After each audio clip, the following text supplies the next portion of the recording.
Hi, it's Bill. I'm a divorce lawyer at Gentry Law Firm in Marietta, Cobb County, Georgia. This is the fifth in our series of webinars about divorce law and how different aspects of our lives are changing because of the coronavirus and social distancing. Today's program should run about 15 minutes. Afterward, we'll be posting it on our YouTube channel, Gentry Law Firm LLC. At the end of our presentation, we'll take some questions posted in the Q&A box. So I've got to give you the legal disclaimer now. The information in this presentation is for general information purposes only. Nothing should be taken as legal or financial advice for any individual case or situation. This information is not intended to create, and receipt or viewing does not constitute an attorney-client relationship. Opinions expressed in this webinar are of the presenter only. Today we've got a very interesting topic to talk about, managing your investments in the age of COVID. We're very fortunate to have with us today my friend Dale Hajost, Principal for Builder Investment Group, an Atlanta-based registered investment advisory firm. Dale, take a minute and tell the audience a little bit about yourself.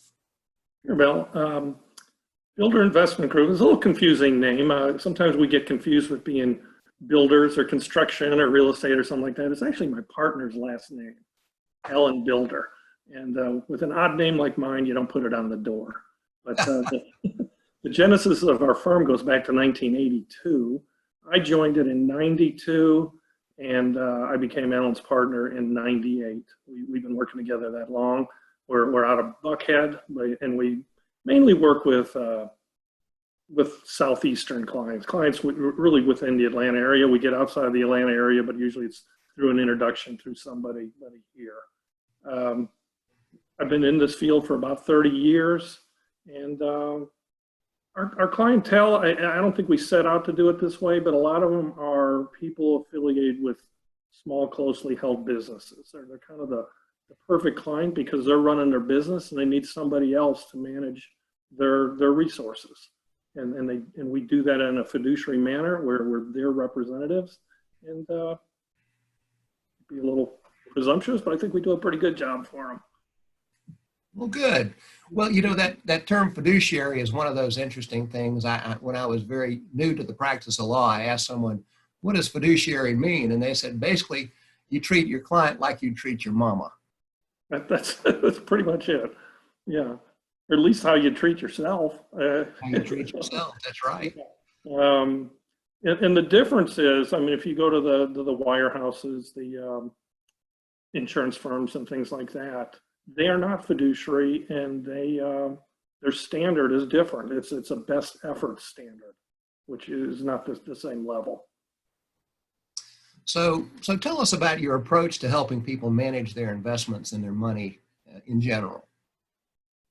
In general, I fundamentally believe, and the statistics will bear this out, that the most important investment decision you can make is how you allocate your assets over different types. And it's not necessarily the security you buy or the day you buy it. It's how you build your portfolio. And the first cut is usually between what I call what you own and what somebody owes you, or equity versus fixed. Equities, real estate, things like that you own. You hope that they appreciate in value after you buy them. And they have different characteristics than things where people owe you, such as a bond or a CD, which tend to return less, but they're more predictable. You know pretty much what the return is going to be. They have risk as well, but not to the same level. And when you build that relationship, you've already taken pretty much the biggest first step. After that, the detail is filling in all the other components. Like I said, real estate, stocks of large U.S. companies, stocks of small U.S. companies, stocks of non-U.S. companies. Infrastructure, different investments like that you bundle together to build a portfolio. The more you can organize it and put it in a fashion that you can then predict and plan for the future, because that's really what a retirement plan is. It's nothing more than you managing your own wealth to achieve an income stream when you're no longer working. Just like IBM used to do for you in their pension plan when you stopped working and they sent you a pension check. Here it's your own pension plan, and you're living off of it. And Well, go ahead. go ahead. No, those pension plans, they've seemed to have gone by the way unless you work for the government, right? Or some certain very large companies. They have, and for good reason, because a lot of them were underfunded to a great degree. I mean, the company was putting away money for a future need, and in many cases, the promises were a little too great. They were called defined benefit plans. In other words, they were defining what you were going to get out in the future, and they hoped they achieved the results to get you that benefit.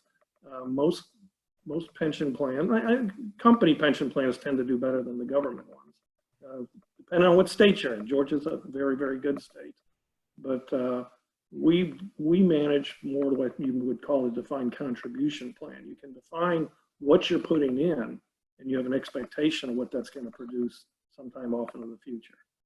So the defined contribution would be more like a 401k, a 403b, maybe an IRA, things like that.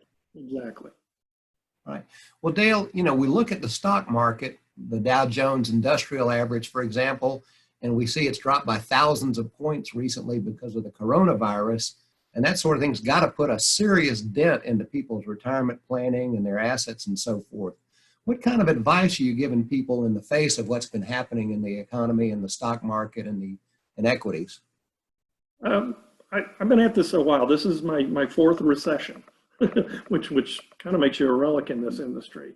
And in some respects, the COVID, the coronavirus, was the impetus to start what turned into a pretty bad market.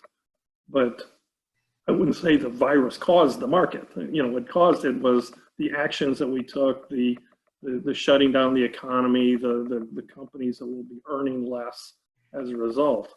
That's happened before.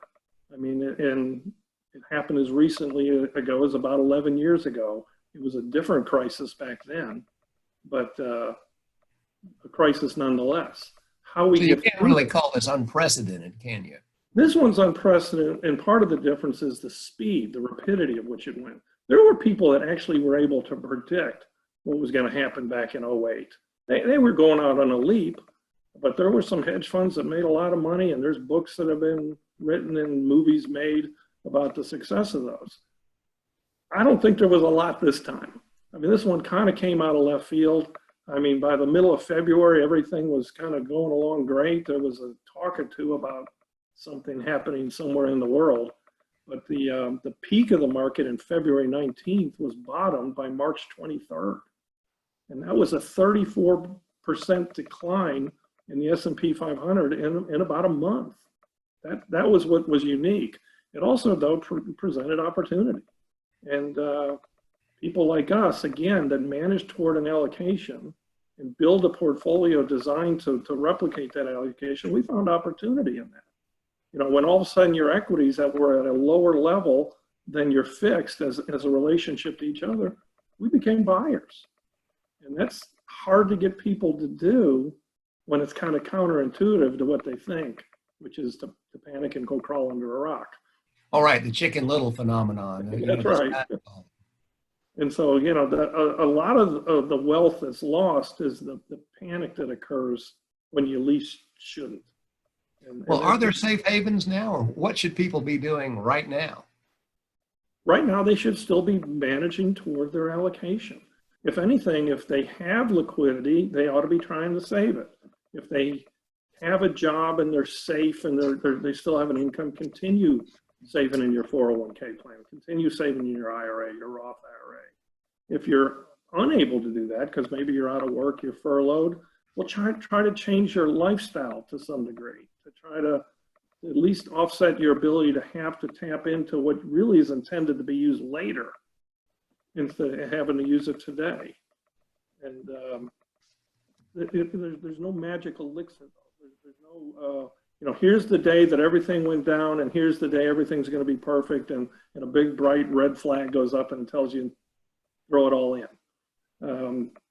One of the things that I think people are also making a mistake at is the types of investments. Again, the detail in the portfolio.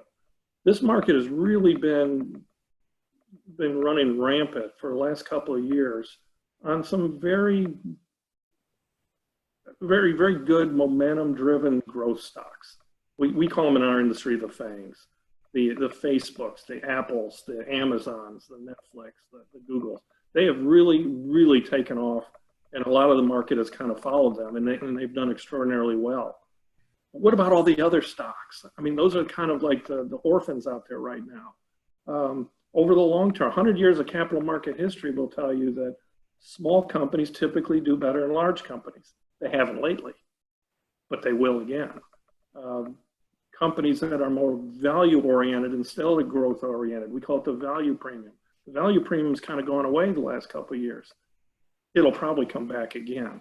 So don't ignore the ones that history will tell you will do very well just because the current situation happens to be different. I saw this back in 1999. Everybody wanted to buy, back then it was the dot-com revolution. Everybody that jumped in late 99 into the dot-com suffered tremendously after that because there was a recession, markets declined, and out of the back end of the recession, it wasn't necessarily the same stocks that came back the fastest. It was kind of the opposite ones. That might happen again. I was looking at a few statistics here today, and for example, you can break down the S&P 500 into the growth half and the value half. The growth half has done tremendously better the last couple of years, and it's actually recovered even better this year so far. But the value portion of it is doing pretty good since the bottom. It's doing even better. Small companies, which again didn't do as well as large companies over the last couple of years, they're actually up 29% as measured by the Russell 2000 since the bottom of the market again about a month ago till today. They suffered a bigger decline, but they've also had a greater replenishment in that short period of time. I'd say people just, don't get so narrowly focused on what used to do well. Stay to your knitting and manage your portfolio for the long term. Dale, do you help people who have gone through divorce and kind of put things back together financially? And if so, what kind of advice would you give folks like that, particularly at a time like this? Well, we unfortunately we do, and I know your practice does a lot more of that. And doing this for 30 years, I've unfortunately had a few clients that have had to go through divorce, and as their representative when they were a couple, I sometimes get called in to help mediate the division of assets after the divorce, and that can be tricky. I mean, I think they both appreciate having a trusted advisor that can help them. As you know, arbitration or going to court is hard. You're making a case to a judge or an arbitrator and hoping to get a decision. A mediator is going to get both sides to kind of agree, maybe to disagree, but eventually get at a place and time. And I've been able to do that a little over time. And sometimes you just get one that doesn't listen, or sometimes you get one that their lawyer's better than the mediator. Well, but coming out of that, when you're counseling them on, just give up on retiring, you're going to work until you're dead. You can help people kind of figure out how to get past that, how to build their portfolios. You can build a portfolio back. Typically, again, in a divorce, it's not two high earners splitting their proceeds, and that happens. But oftentimes, it's more like you have a high earner and a not high earner. The high earner is going to support the non-high earner for a period of time, but the high earner is going to go back to high earning. The non-high earner is going to pretty much live off of the wealth that's come out of it. Different strategies to again achieve the same goal, and they can both be done. Well, Dale, we're drawing close to our time. Do you have any closing comments for our audience, and tell them how they can reach you if they have any further questions? This just flew by. Can't imagine that. I would say that in this environment, again, if you're trying to do this yourself, and you can't, I tell every client I have, you can do this yourself. The key is to avoid the pitfalls. If you're going to work with somebody like us, you're going to get what we give, which is advice. And that advice is as a fiduciary, and it's with a long-term perspective. We don't take the money personal. We manage it as what it is. How do they reach you? They can reach me at Builder Investment Group, and that's Builder just like a building inspector. Builder Investment Group. We're on Peachtree Road in Buckhead. Our phone number is 404-233-9341. Again, 404-233-9341. Or you can email my last name at big-inc.com, or the better way to do it is just big, B-I-G, at big, B-I-G-inc.com. Great. And you can reach us at Gentry Law Firm by phone, 770-425-5573, and email at info@gentrylawfirm.law. Please like and follow us on Facebook, Twitter, Instagram, YouTube, and LinkedIn for more updates. And please share this video with anyone else who you think may need it. So at this point, if we have any questions, we can go ahead and go to the chat box. I just had one other question for you, Dale, and that is, I guess, is there one single piece of advice that you would give people? You know, I've heard from a number of people that stay the course may be something, don't let what's happened in the last 6 weeks, 8 weeks cause you to sell everything or whatever, anything along those lines. Any pithy final piece of advice for our folks? I would say stay the course is a good advice, but even better advice is take advantage of the course. I mean, there's a character in the Chinese language that describes crisis, and it's actually a combination of two crises. It's fear and opportunity.